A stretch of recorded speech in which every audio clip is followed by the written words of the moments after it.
The Golf Association of Philadelphia. Founded in 1897, it is the oldest regional or state golf association in the country. Started by 7 influential Philadelphia men from 4 clubs, the association maintains the same values today as it did when its forefathers created it, to preserve, protect, and promote the game of golf. The ancient sport started to gain great popularity in America around the time of GAP's founding. 3 years earlier, the United States Golf Association was formed.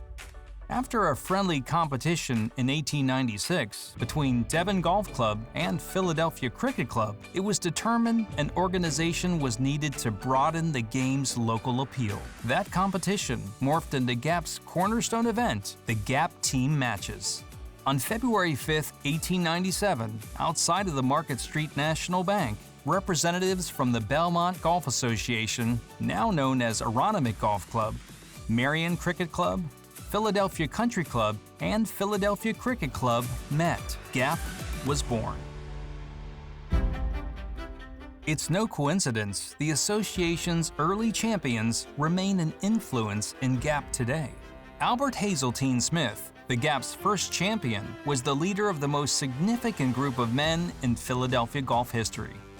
In the early 1900s, Philadelphia Duffers struggled to compete against brethren from New York, Boston, and Chicago. So Smith stood tall and, along with his fellow golfing visionaries, collectively referred to as the Philadelphia School of Architecture, flipped the script.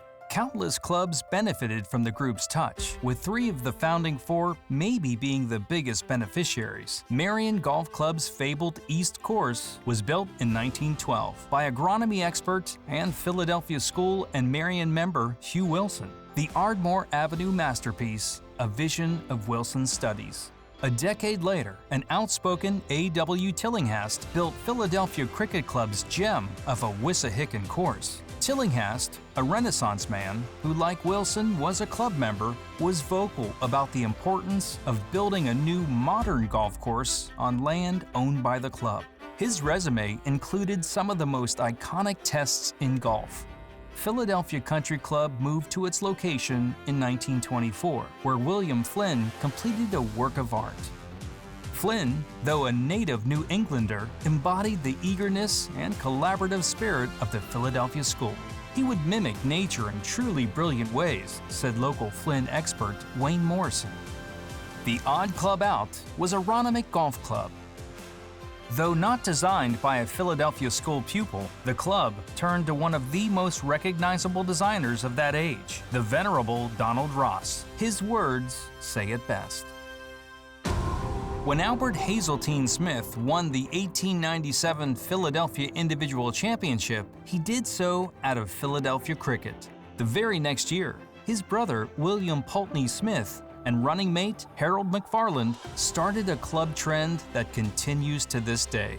The 5th club GAP welcomed, Huntingdon Valley Country Club, has produced far and away more champions than any other club. For starters, it has won a record 33 GAP team match titles, a great point of club pride. In addition to William Pulteney Smith and Harold McFarland, Huntingdon Valley has produced an unmatched roll call of champions. Its most decorated linksman is William Hindman III, a brilliant shot maker. Hindman headlined the Philadelphia golf scene for an astounding 6 decades. He won his first amateur championship at age 19 in 1935. At age 67, he became the oldest USGA national champion with a victory in the 1983 U.S. Senior Amateur. In between, Hindman hauled in 15 GAP major titles, including a record 10 Joseph H. Patterson Cups. How good was Hindman? The legendary Bobby Jones sent Hindman a framed photo after serving as his U.S. captain in the inaugural World Amateur Team Championship.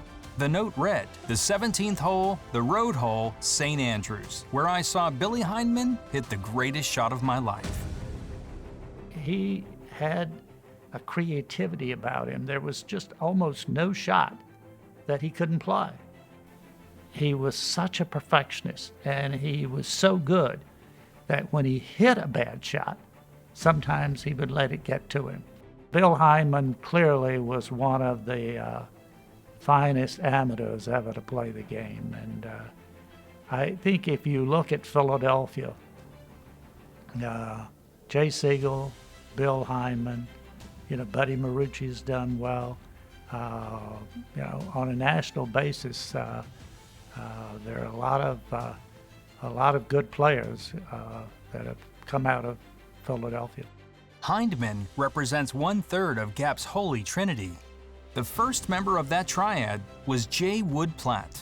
The impeccably dressed Platt and his familiar bow tie dominated Philadelphia golf for 5 decades. He still holds a record 7 amateur titles and a record 7 Silver Cross Awards. The White Marsh Valley Country Club figurehead also captured the very first U.S. Senior Amateur Championship. However, Platt's greatest impact came off the course. He is the only 2-time GAP president, and he is the namesake of GAP's charitable arm. Since 1958, the J. Wood Platt Caddy Scholarship Trust has awarded $25 million to more than 3,700 young men and women caddies. Just give them all a chance, Platt said. The final member of GAP's Holy Trinity is arguably the greatest amateur of all time. A ball-striking savant, R.J. Siegel was the star attraction whenever he put a tee in the ground. He overcame a debilitating hand injury to win 13 GAP major titles, including a record 6 Open Championships. Siegel captured a record 11 Pennsylvania Amateur Championships. He was a 9-time Walker Cupper and holds the record for most wins at 18. Siegel was the low amateur in 3 Masters. In the 1980s, the Aronimink star was a national force. He won 5 USGA championships, including the 1982 and 1983 U.S. Amateurs. Siegel amassed 3 U.S. Mid-Am victories, his 1985 triumph proving the most challenging. He faced fellow GAP icon and close friend O. Gordon Brewer Jr. in the final. There was nothing to dislike about Gordon Brewer. It was a weird feeling, maybe the most weird feeling I've ever had against an opponent. It's like I was playing my dad. I mean, Gordon's a great guy, family man, Bob Jones winner, all of the above. He's given back immensely over his lifetime. So I couldn't find any reason to beat him. He said, you really made some not bad shots, uncharacteristic shots, which I did. And the press said, well, he's going to out-putt you and you're going to out-drive him and out-perform his shots. And not really, it was just the other way around. I putted beautifully and he did not make his putts that he normally does. So it was great fun, and it's good to be with him. Gordon Brewer was an equal player to myself, and plus he's as nice a guy as you'll ever meet. So to lose to a friend, a nice guy, what's there to be sad about? All you want to do is perform, do the best you can, and that's it. It's over. Move on. And Jay had an extra gear. He could, we would be within a few yards of each other distance-wise. But he had a gear I didn't have. If he wanted to hit another 15, 20 yards, he could do it. Now, obviously, it had the risk of losing a little of the accuracy, but Jay had, and he had an incredible ability to just stay level-headed. GAP's longevity can be credited to a collection of caretakers. Its first was President George Fow. Since, 33 individuals have been elected to preside over the association and its mission for golf in Philadelphia, to preserve, protect, and promote the game. Outside of the presidency, Francis B. Warner and Frank H. Chapman shouldered the bulk of matters from 1915 to 1955. In 1952, Peg Burnett was instituted as GAP's first de facto executive director. A stickler for the rules who was beloved by all, she passed the baton to James Sykes in 1977. Sykes, an accomplished amateur in his own right, oversaw the most important moment in local golf politics when, in 1996, public facilities were welcomed into GAP. It was immediate past president Bill Walsh of Philadelphia Country Club who supplied the boardroom voice. Once they were able to get Aronimink, Marion, Pine Valley, and Philadelphia Country Club on board, he felt a lot more confident that he could sell the rest of the clubs. Got it past the executive committee, and when they went to the other clubs about allowing public golf or daily fee golf clubs into the GAP, he knew he had that ammunition. They could meet with them one-on-one, and using his salesman tools from life insurance, he went ahead and thinking it was going to be about a 55% approval. They ended up getting 85% approval. Mark Peterson followed Sykes in 2000. The youngest executive director in the country, he was 24 at the time. Peterson oversees an ever-expanding association. I believe the story is really told by Craig Ammerman best when he called me to say, "We're going to wait a couple weeks because your 25th birthday reads a lot better in the paper than 24. I can remember, sweating getting ready for executive committee meetings. I can remember being terrified at the first amateur championship. An organization that has the history that it does, and to come after a fairly legendary administrator in Jim Sykes, and even before him, Peg Burnett, I knew I had big shoes to fill. When I started as an intern in '96, we had under 100 member clubs and just about 35,000 members. Fast forward to today with an expanded region that takes us on the eastern half of Pennsylvania, central and South Jersey, and all of Delaware, to be at nearly 350 clubs and 95,000 members has been more than an overwhelming growth period for us, an exciting one, and an opportunity for us to expand services, expand the staff, and have just more opportunities to help people enjoy the game of golf. GAP today stands at more than 340 member clubs and 95,000 members. A pair of mergers have added to GAP's footprint. In 2018, GAP merged with the Anthracite Golf Association. In 2022, the Delaware State Golf Association also came aboard. Expanding its services and reach continues. GAP's most impactful efforts involve moving the once all-male organization into a group accepting of all. In 2014, GAP welcomed Noreen Moeller, its first female executive committee member. In 2018, it established a women's committee. In 2022, GAP conducted the first ever women's championship.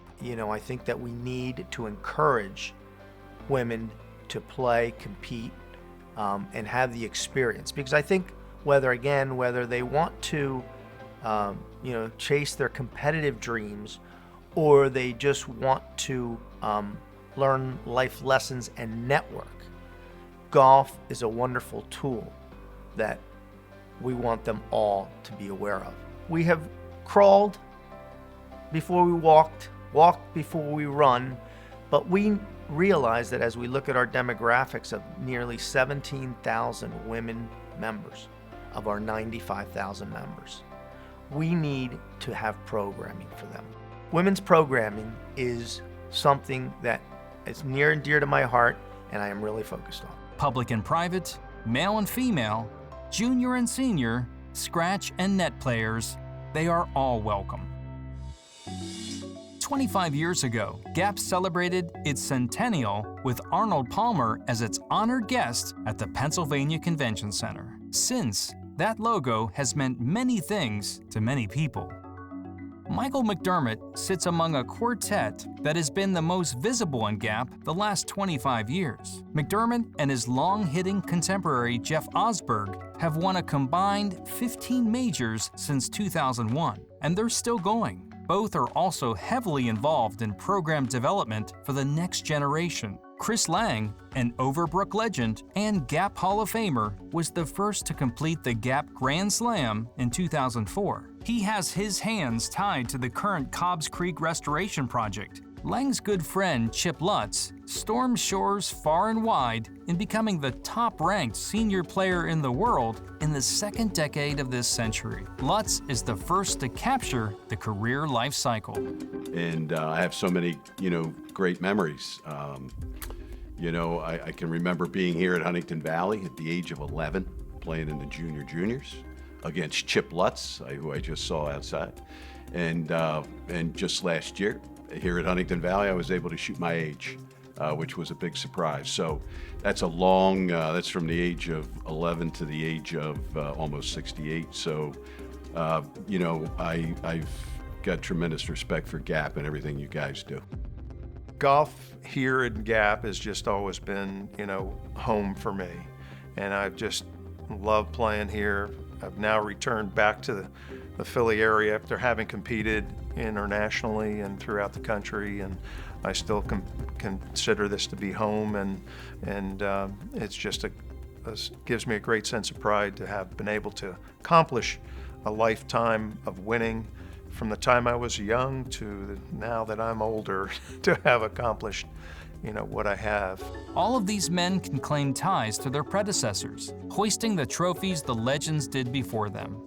GAP, known for its rich championship administration, today still conducts 6 events that are more than 100 years old.